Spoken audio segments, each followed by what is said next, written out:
Welcome back to part two of two with Dan Mann. Last week, in part one, we discussed Dan's entry into board building and those who mentored him. We also discussed how different his experience was with Stab in the Dark than what we, as the general public, viewed as the final product. He talked about the ineffable value embedded in the custom surfboard experience.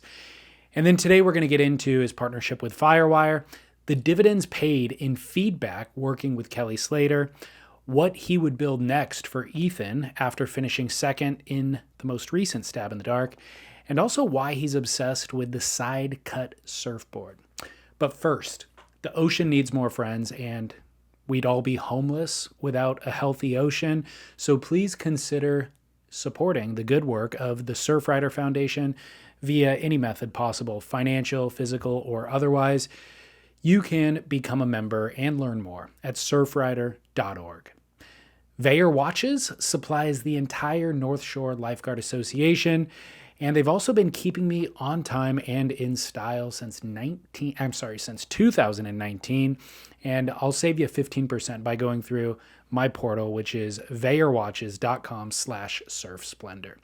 And realwatersports.com is your online one-stop shop for any and all water sport needs, including a 1,500 surfboard inventory, some of which is actually designed by Dan Mann, the Firewire Spun Honey, the Boss Up, the Dominator, the FRK, and the DRK. You can check it all out at realwatersports.com.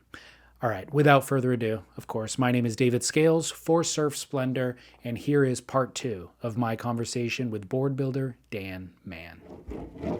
Surf Splendor. Right. Yeah, totally. Obviously, you've referenced Firewire a lot in this conversation. I'd be curious to know, how'd you connect with Firewire? And then also, I would love to know what the process is of you being a designer, developing a model with them, and then once it leaves your hands, what is the production process like for Firewire? Okay. Well, so the way we met was back in 2006. The guys who started Firewire were mostly, the money was from guys that used to work for Billabong, and Nev Hyman, who is a shaper out of Australia.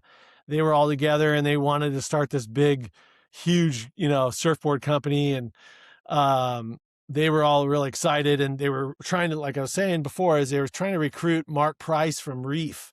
He was the vice president of marketing at the time. And I was right across at the ASR in San Diego convention center, trade show, across from Reef, because my buddy was helping me with my booth. This is right after Clark collapsed and everything like that.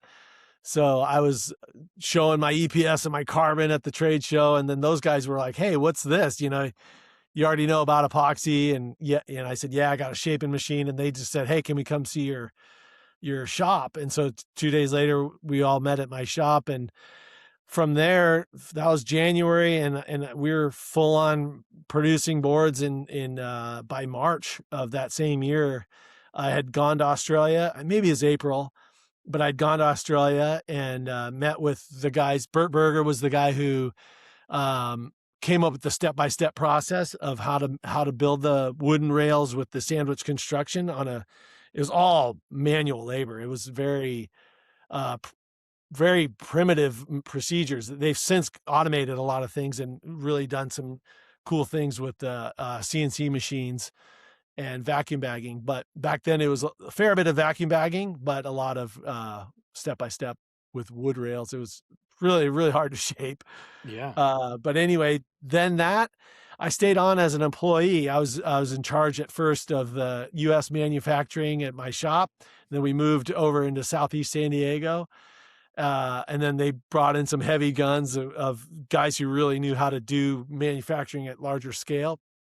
And then it evolved to closing down the Australian and U.S. manufacturing and went 100% into Thailand, except for a little like experimental R&D shop in Australia. And I was still doing some R&D in the San Diego shop. So that was kind of conflicting because I didn't really know that was going to happen. But I went out there and I was like, the factory was insane. So it was really cool getting to know those people. And then after that, I just couldn't, I wasn't a, I wanted to own my own business since I was a kid. I wanted to be on my own. I didn't want to have a boss. I wasn't afraid of working really hard. I did that naturally. And, but I just didn't like having bosses. So I told Mark, the CEO at the time, hey, I gotta go do my own thing. He knew it was coming, and he was cool and supportive. He goes, hey, but can you do a couple designs before you go? So I did the Dominator, and then a couple months later, I did the Sweet Potato, and then the relationship of a royalty started with the Sweet Potato, Baked Potato, Spitfire, or Potatonator, and all those boards in the early 2010s. Yeah, so then that relationship was it was, I mean, I didn't even know it was possible to do surfboards that way, and be able to still create boards the way I want to make them, and experiment, and have, like what you're talking about, a relationship with a guy like you who wanted to really refine his board, and be able to mix and match all these different materials on my own, and still have something to offer at a surf shop. That guys, surf's coming tomorrow. I don't, my shaper's not gonna be able to make a 510 in time. So I'm just going to grab this one off the rack, and being able to distribute a good working board like the Dominator or the Dominator 2 all around the world and make people happy was like a perfect scenario for me. And I didn't have to grind. Like, I was grinding so hard to make ends meet, trying to support my family in Southern California. So I had that extra relief and an outlet of creativity. So that's what it really started getting firm around 2014. And then a couple years later, Kelly and his crew got involved, and then it kind of went to another level with Kelly and all that in 2017 when he started riding the FRK a lot. I know you were connected with Kelly prior to that. What Mhm. was your first introduction to Kelly? It's actually at PD Johnson and Jack Johnson's parents' house. My dad was friends with their dad. No way. And As so like a yeah, lifeguard? PD was lifeguarding at the time. Yeah, he actually, my first Catalina, PD, I got to know him then in 92. He was at USC, and he stayed out in California and raced the Catalina, and got third. And so we became friends then. And so I went to the North Shore and visited them at their house. And Kelly was, I think he was staying in Jack's room at the time. He had just won his fourth world title. I think I first went out there and met him around 95 or 6. And, it was casual. We were just sitting on the porch watching the waves. But yeah, that was the first time I met Kelly. I think that was the first time I met him, was out there at their house. Just, we'd do dishes together and clean up. The Johnsons were like, they kept the community of all these surfers. They had a wall with everyone's height on it, and it was Really? just every surfer, like you'd seen in the magazines, was on that wall. It was amazing. So it was really That's fun. amazing. Yeah. What a relic. I wonder if it's still there. I bet it is. Patty's still in the house. So Good. Yeah, you can never yeah, get rid of that. yeah. Um, I don't know what the best question to ask here is, but I'd just be curious to hear you talk about the process of working with Kelly. I seems to me he's the most astute professional surfer we've ever known in regard to board design. Mainly because he's so engaged in the process, but he's also been that level of engagement for longer than anybody else times Yeah. 2, probably. Yeah. Yeah. And then of course all the success that he's had through that relationship of surfing with the boards that he's Mhm. helping design. Mhm. So does any of that, or does all of that pay dividends in feedback that is returned to you when you're working with him? Yeah, and I would say on all of what you just said, he also wants to hear what you think. He goes, well, Mm. but what do you think? Like, I made him a couple of S bosses and a couple of FRKs. He goes, well, what did you think of your board? And one time I hadn't made I'm much taller. And so the rocker situation I'm not much taller, but I'm in that next height up.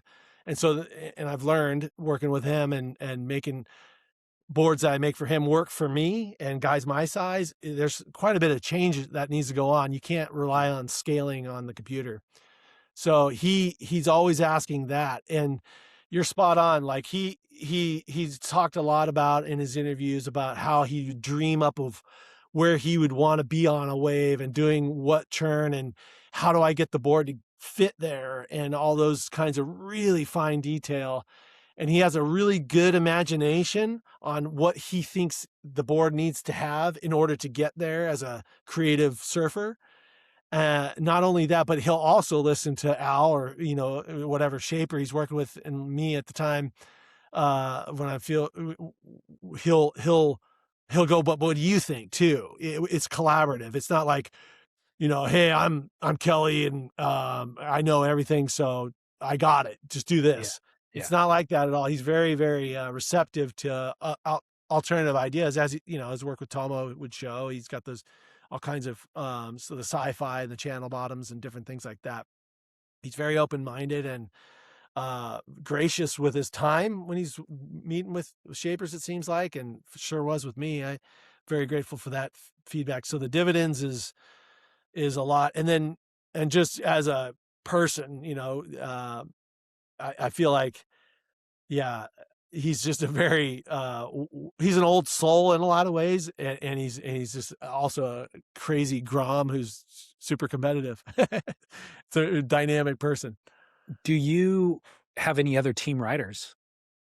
Yeah, so I make a lot of boards for Jackson Dorian. He's under the Slater Design label. He rides a lot of different boards, but I make him a lot. Brody Sales is a kid from Hawaii who I've been working with a long time and I've had a lot of success with. His rocker distribution is a lot of what I put into the DRK for Ethan. And then Betty Lou was a rider for a while. She's riding Lost now. And I've worked with a couple athletes here and there. Deivid Silva is on the Slater Design program from Brazil, and he's like a quiet little hero. He just rips on the boards. His backhand turns are insane, and most of the time he's riding just stock boards that he gets from the factory. I'll do him customs quite a bit too, but David's a silent hero. He lays low, but and for American surf fans, he's not as well known, but he was on the tour for a lot of years and did really well in Barra, got runner up in Barra on, I think it was just a stock board, FRK. Crazy. So working with him is fun. Yeah, that's, I think, something that people would love to hear about is how different are the boards? I mean, obviously you're making customs for these people. Are they riding PU constructions? Especially if you're experimenting, it makes sense that you would just be able to work with something quickly and get it to them. Or what is the difference between what you're doing with these team riders versus what somebody's buying off the shelf, and what's the production process like in Thailand? How's it different? Yeah, super cool question. So there are a lot of PUs that go through, but I'd say most of the time it's EPS, and the riders, most of the ones I mentioned, are super interested in the alternative materials too, or else it wouldn't work as a relationship. It wouldn't be authentic and true. So a lot of the times it's epoxy with EPS and a high density stringer. A lot of times it's different variations of wood stringers or whatever. Mostly the high density stringers or wood stringers with EPS. And those aren't the sandwich constructions that we do as what shows up in shops. But when we refine them, we have that in mind, and the design is with that in mind as well. I think so. From a performance standpoint, whoa, hey Rosie, I got a dog visiting. There's like an earthquake happening. I know. I was like, whoa, what's this? But yeah, so the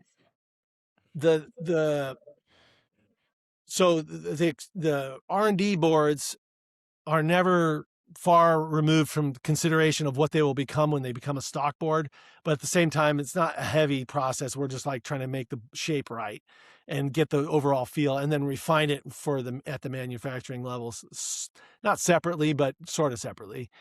But the thing that Firewire, I guess it's pretty controversial, and guys, there's a lot of people that say, oh, it's made overseas or whatever, but man, a lot of the a lot of brands are made overseas, a lot of products are made overseas, and so I'll just let that be a controversial. I don't need to defend it or add to that, but what I will say and defend for forever is that it's a really sophisticated process what we do to make a Firewire.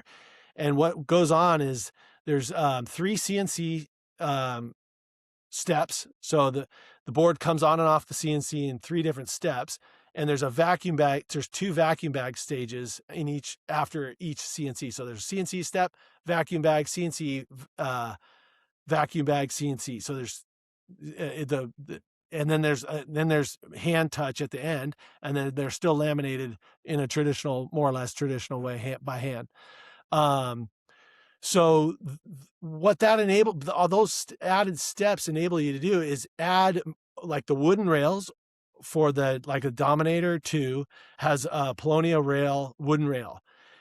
On the Slater design side, the DRK will have, or an FRK, whatever, will have a high density foam on the rail instead of the wood.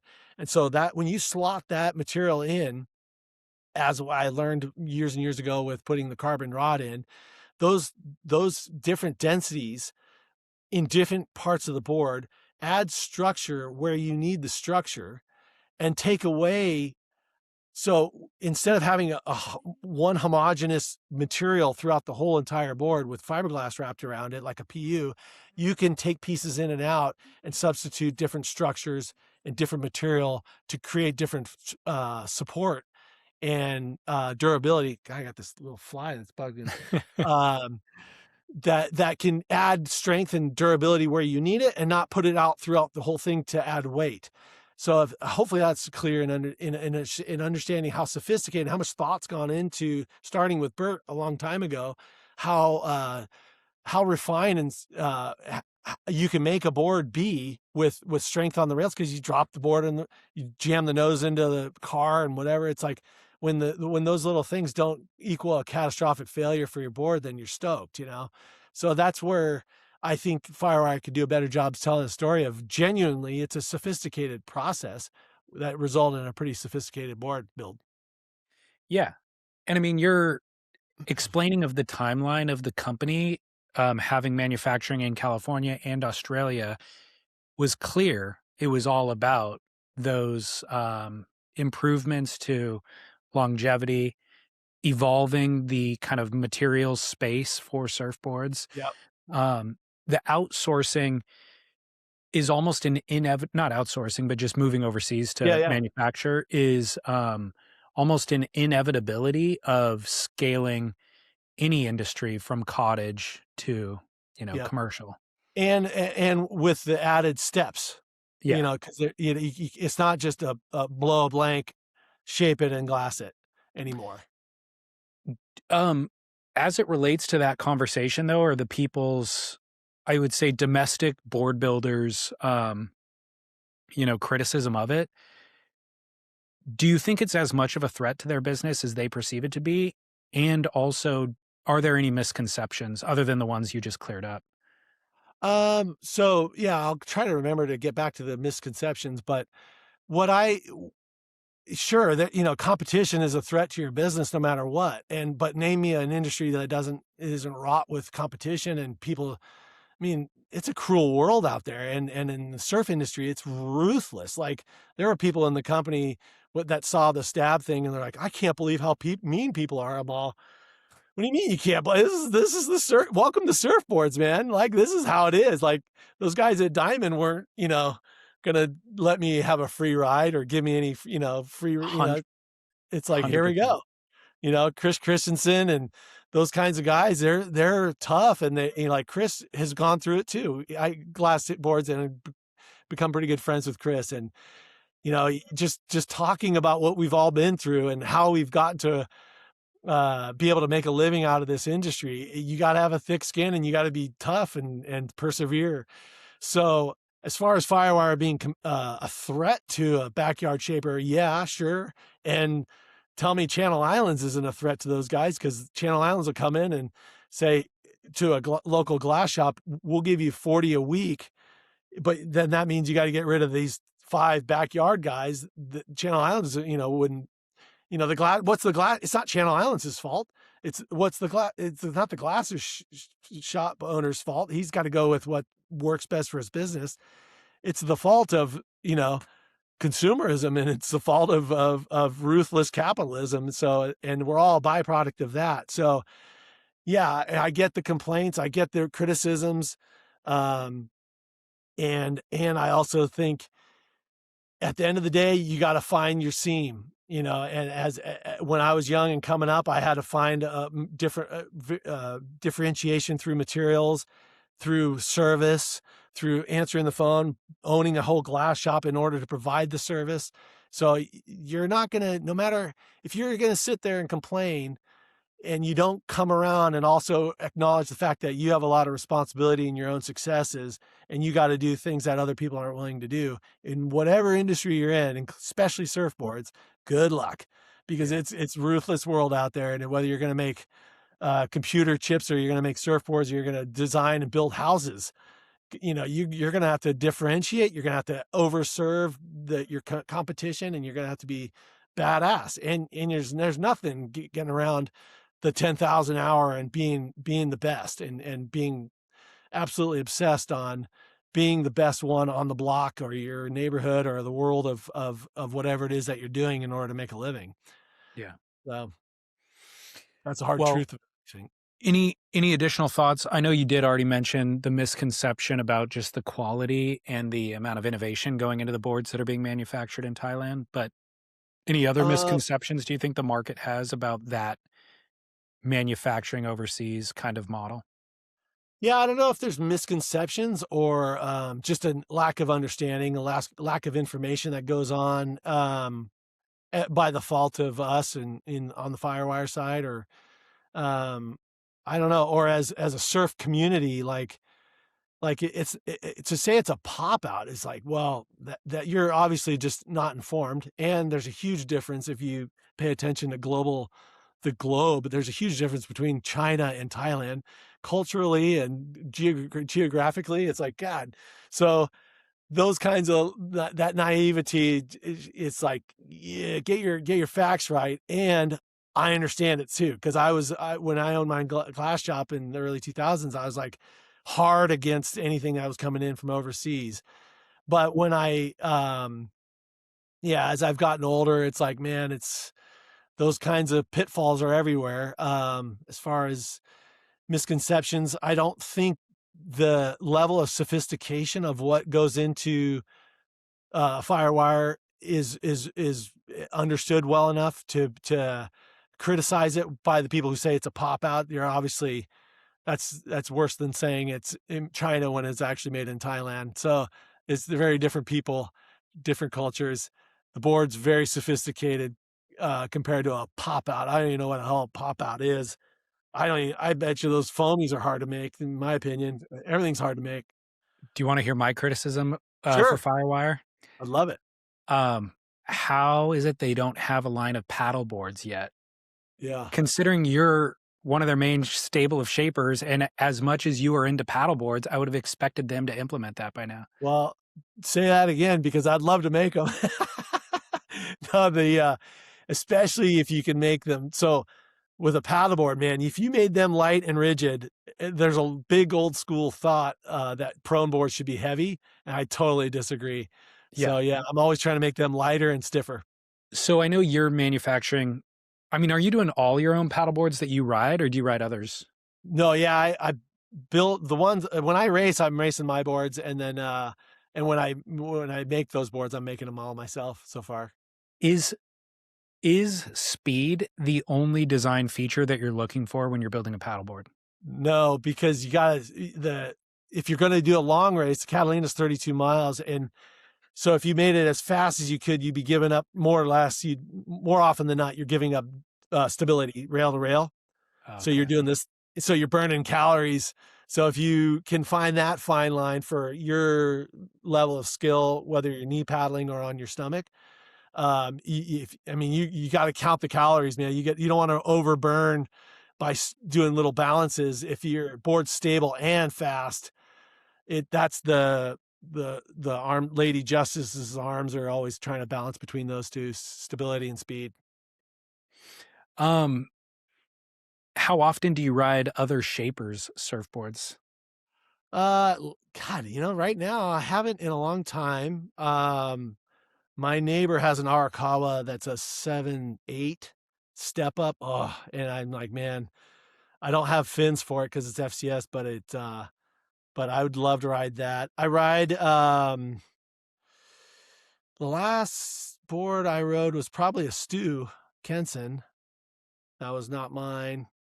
Yeah, but lately, God, I've been just trying to get, just a bit obsessed with these side cut boards, these trippy little side cuts that I make, and glassing my own. So yeah, I try to at least a few times a year go out on something else that's not mine, and especially if it's made in a different way that I don't know or normally make boards. But the way boards are built, it plays a huge role in how they perform. Absolutely. So Yeah. tell me more about the side cut or the virtues of the side cut. Oh, okay. Yeah. So, well, that first came about in 2012, I think, or 14. Yeah. And it's just basically using the snowboard idea of eliminating the wide point being in the middle of the length of the board. And by coming inward, not only does that create a different sensation as you tip the board over onto the rail, but it also eliminates the girth and the volume between your feet. So you tip over way quicker.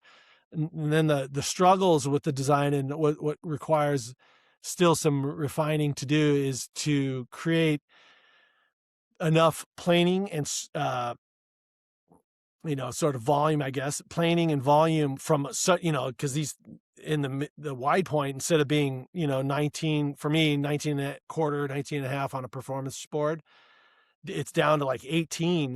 They can get really narrow in the middle of the board. So where do you gain your planing area, your planing surfaces back into the board if you take it out of the middle? And so that balance of push pull from a design standpoint is just super interesting to me. I would compare it to music, but I don't know music well enough to be able to really say it, but it's probably like learning how to do, slack guitar compared to some other kind of guitar, I don't know, but it's taking the design of what makes a surfboard work and kind of flopping it on its head and then bringing in where the fins go and where the volume distribution from rail to rail that requires a lot of change. And so, yeah, the whole idea though is to eliminate the big girthy, like swingy feeling of a bigger board and bringing it all underneath your feet and bringing it up between your legs so that you have all your control in a very central area that makes the board much more maneuverable on a dime. So you can, like Ethan Ewing, you watch him surf, it's just like he goes from hauling ass down the line into a bottom turn and then has this crazy torque on a micron of a second. A guy like me, I can't do that. So I need to try to figure out how to make my boards be more favorable for that kind of surfing. What size do you ride them? They can get small. I have a little 5.6. That's like a little skim board. It's super thin, 5.6, 5.6, but it's pretty wide. And it's like, it's like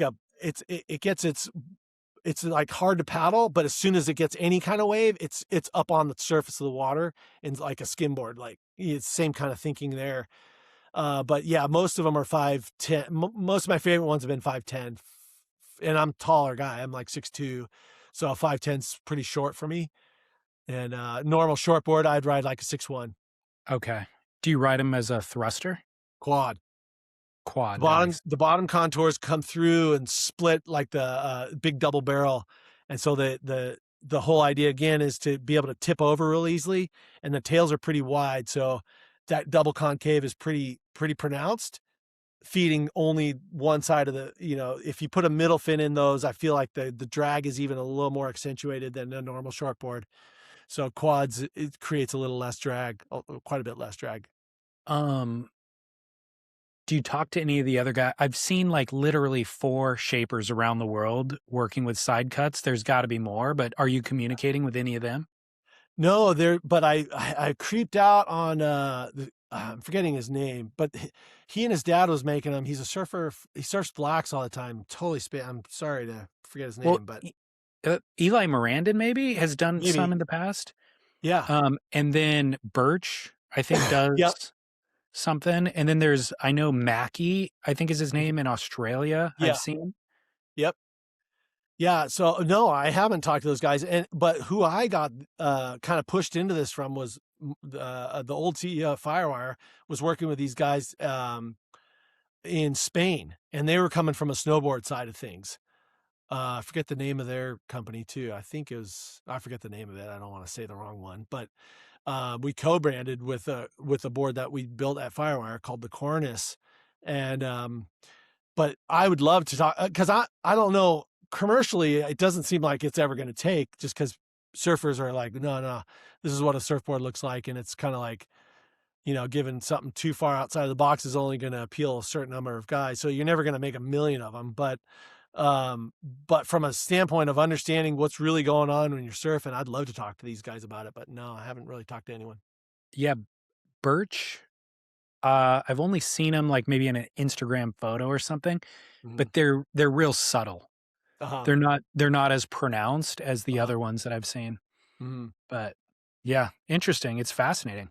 Yeah, that was another thing where I started real extreme and then kind of brought it back. So they look different. You can definitely see it, but I think the more extreme, the more fun it would be if you could dial it in. Yeah, I don't know. The concern for me with the outline is just the disruption of water flow seems so odd. Counterintuitive. Yeah. Yeah. But it seems to work, man. When you get the right one, like especially in grovelly little soft waves, this little groveler one, I make one for, do you ever talk to Ron at Board Porn? Yeah. Yeah. So he just ordered a couple more of those. He loves them too. But for grovelers in good surf, the gains aren't as obvious. And I think the side cut needs to be more subtle, less extreme as the waves get better. But parallel rails, the more, if you're on a good one and it's a narrow board with parallel rails, you tip that thing over and just gun it down the line. It really tracks well. Fascinating. Yeah.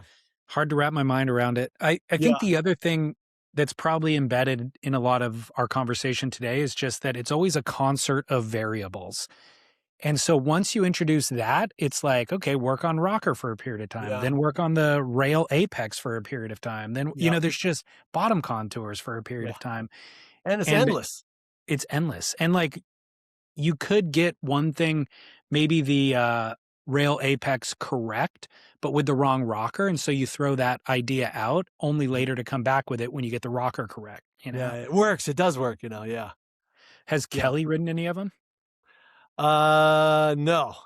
He had one under his arm, and then so for him, it seems like at the end of the day, it's got to work in a contest the way eventually it has to be something that would eventually work in a contest or a heat. Yeah.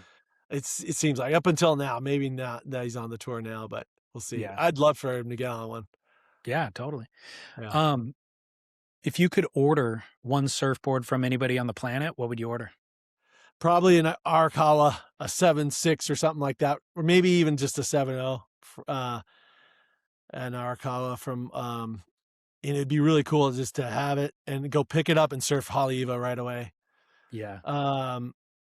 Yeah, that would probably be the one right now that pops in. That's a quick, easy answer. Yeah. Are there any other surfers currently who you really admire and that you'd like to work with?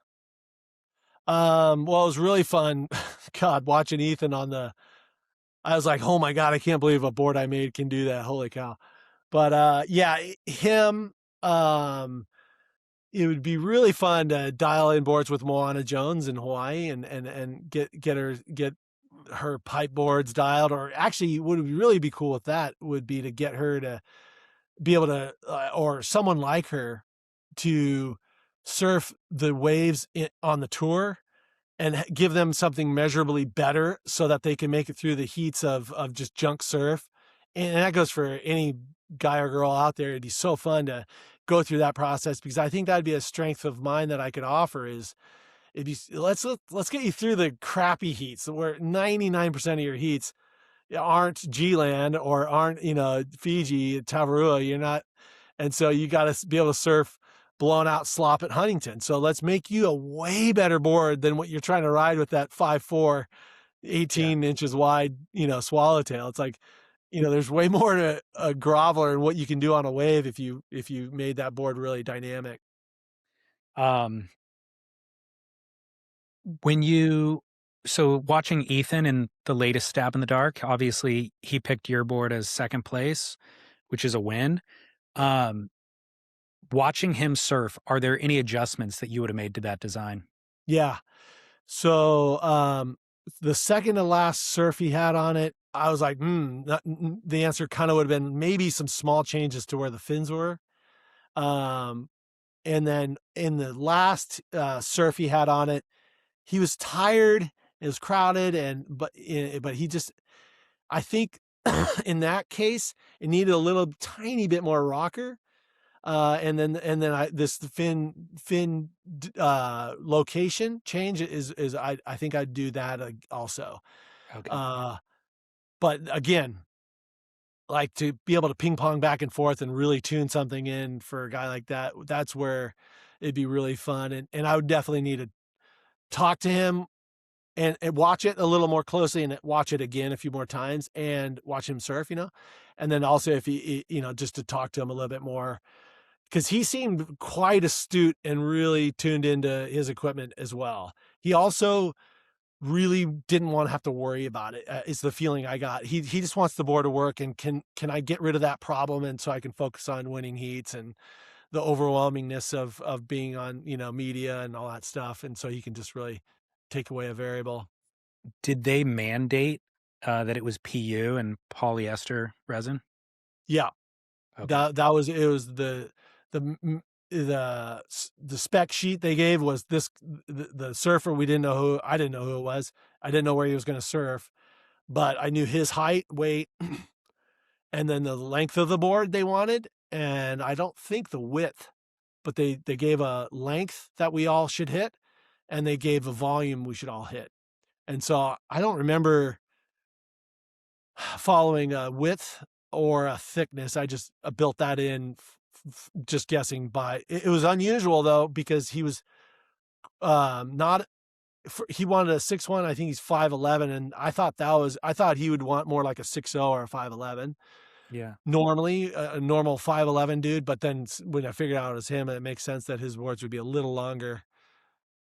But polyester, yep, polyester and poly. Who laminated it?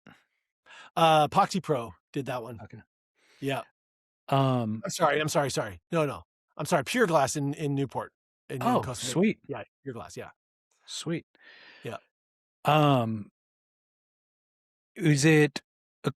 Do you think there was it was a coincidence that the two finalists were the only two roundtails? Not for that surf. Yeah. No, I would say most top guys and girls would want to surf a roundtail and surf like that, whether they know it or not. In my opinion, roundtails are my go-to, as a surfer and a shaper. But no, it seems like roundtail would definitely be the call for, especially a guy who puts it on a rail like that. Yeah, and that was not part of the mandate. Obviously, that was just your own choice because that's what you like. Yeah. And that's what so his board and his rocker is what I surf, with a lot of what I learned from Brody as a bigger surfer, younger guy, powerhouse, occasional air, but laying it on a rail mostly. That tail outlines Brody's and mine, but obviously I'm not surfing like those guys or anywhere close to it, but it was a nice little mix of all those things. Which board do you think he looked best on? Which board what? Do you think he looked best on? He looked great on the Hayden. I actually thought he looked really good on the American, which was a squash tail. Yeah. The fact that he was that clear on saying no to that was kind of a surprise to me. Yeah, and I like what I look for aren't necessarily specific turns to see if a guy's digging the board. It's more of an attitude. Like I could see it on Kelly instantly if he's not thinking, and he's just like, he does a couple little body, you just see the weight of worry and the weight of concern of trying to figure out a board disappear the second he's on a board that he knows is a good one. He starts putting it in little spots and does these little flicker setup bottom turns, little S turn setup before he lays into it. And you could see that in Ethan as well. I'll tell you the thing that I don't know if this is right or not. I didn't get a chance to ask him, but I complimented on his surfing. We talked for a second, but on the Hayden, there's this one clip of him doing I think he does a big wrapping kind of carvy wrap and then rebounds and then it kind of a Bronco Billy back down, and they keep showing it over and over. And that must have, when a board stays under your feet, it wasn't that remarkable compared to like some of his big open face turns and off the tops that he was doing just in the most critical part of the wave with so much speed and power. It wasn't that radical of a maneuver, but the fact that the board made that little transition and that recovery so easy for him, I was like, when I saw that, I bet you that was a big part of the reason why he liked that board, because of the forgiveness that it gave him in that critical moment where he could have lost all of his speed or been Bronco Billied off the back of the wave on that one. So Great call. Yeah. Great call. I know exactly the wave you're talking about, because from where he hits the rebound to the trough was like a really tight transition. Yeah. The Kelly Slater's wave a year and a half ago in I think at Cura, where he gets that crazy barrel and then does the most beautiful roundhouse you've ever seen. He hits that higher, and so then there's more time to kind of rebound into the bottom turn. Yeah. And it was flawless and it was beautiful. It's the best we've seen in a long time. But the Ethan one was like much more compressed. It would have been impossible to make the transition. Right. Yeah. Right. Yeah. Yeah. That you articulated that perfectly. That's exactly it. Yeah. Good. Well, anyways, congratulations on the second place. That was huge and glad to see it. And again, coming off of the storyline and narrative arc of the previous one, it was great validation for the work. Yeah, thank you. Yeah. Yeah. I was grateful to be a part of it. Even if it had ended poorly, it would have been an opportunity to learn about myself and the way the world works, so I appreciated it. Got to get him that same exact model with those adjustments, but made in EPS with carbon. Yeah. Because he talked about in the towards the end of that last episode, he talked about a board not pushing back.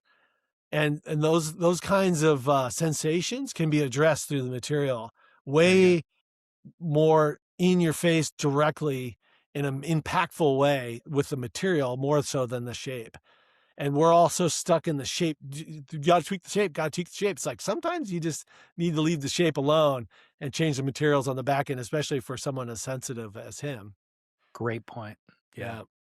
Yeah. He can handle a little bit more rigidity too. That was crazy. It's so crazy. Yeah.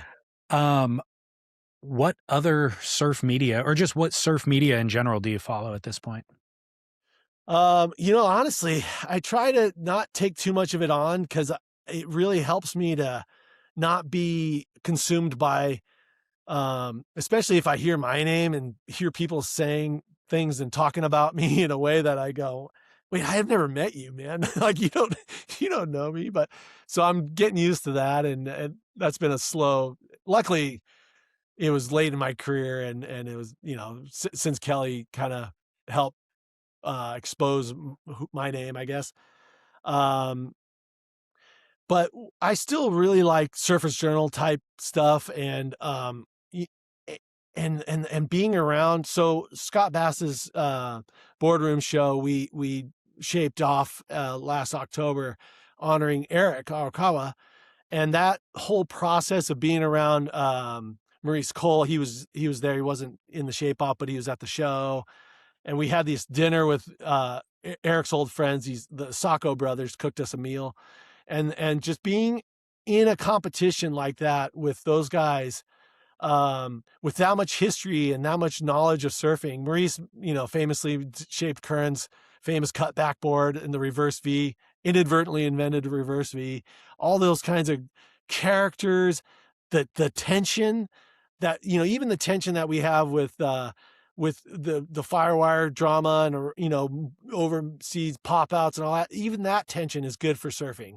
I think the loudmouths, the punks, the guys who are, you know, saying crap without knowledge or with knowledge or whatever it is, I think is good for surfing. So I appreciate all that. I appreciate the way it's in the media. I think it sometimes makes some of these guys who are saying some of these things look kind of stupid because they don't have their facts right, or they're making things up as they go along. So I stay away from a lot of it because of that. It drives me crazy, but at the same time, it's healthy for surfing, because surfing shouldn't fit in a box. It shouldn't be for everybody, and it should be for people who really get it and get the differentiations in the different parts of surfing and celebrate them, you know. And so to the extent that I don't want to participate in a lot of that is cool, but it's also good for surfing. I think the tension's good, and I appreciate it. I've been around it so long. So, Well, the online commentary, I understand what you're saying about it being good, but that's where the boardroom show is different, is that all those online pundits, they shut up once you see them in person. You know what I mean? that's it. Like, everybody is cool as could be when you get together in a group like that. So I do enjoy attending it as well.